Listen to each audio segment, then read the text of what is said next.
बादशाह महल ठहरायो वॾो सोनो महल ठहियो 10 साल जेको कमु हलियो जेॾी महिल महल ठही तयारु थियो नौकरनि चाकरनि खे ॿुधायोसीं हाणे महल तयारु आहे बादशाह पंहिंजे वज़ीरनि मुशीरनि सूदो उन महल खे ॾिसण मुआइनो करण जे लाइ निकितो जेॾी महिल महल जे दरवाज़े ते आयो त अॻियां हिकिड़ी नंढड़ी कथाई झूपड़ी ठही पई अड़े ही झूपड़ी कंहिंजी आहे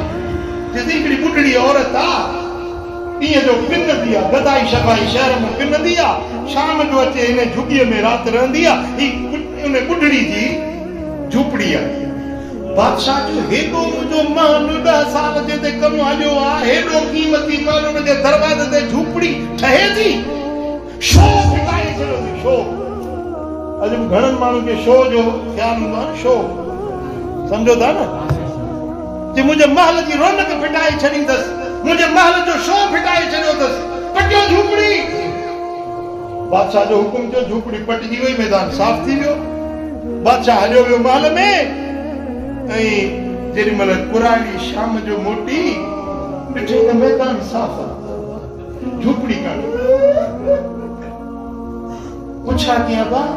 हे मुंहिंजो झुॻो कान्हे मां रातिड़ी किथे रहंदसि माण्हुनि चयो त अॼु बादशाह आयो महल जो मुआइनो करण जे लाइ सो बादशाह ॾिठो चईंदे ही मुंहिंजे महल जी रौनक फिटाए छॾी अथसि तंहिंजे करे बादशाह हुकुम ॾिनो उन नौकरनि तुंहिंजी झुॻी ठाहे छॾी ॿुढड़ी जे अखियुनि में ॻोढ़ा अची विया कंध मथे कई मुंहिंजा मौला मुंहिंजा रब करीम जे मां न हुयसि त तूं काॾे वियो हुयो हे मुंहिंजा मौला ही बादशाह मुखों ॾाढो आहे पर तोखां त ॾाढो कोन्हे हे मुंहिंजा मौला ही बादशाह मां मिस्कीन ॿुढड़ी बेवा ज़ईफ़ औरत आहियां मुंहिंजो तोखो सवा ॿियो केरु न ओ मुंहिंजा मालिक मां तोखे दाह ॾिनो बादशाह मां मिस्कीन आहियां मुंहिंजो तोखा सवा ॿियो को फरियाद ॿुधण वारो कोन्हे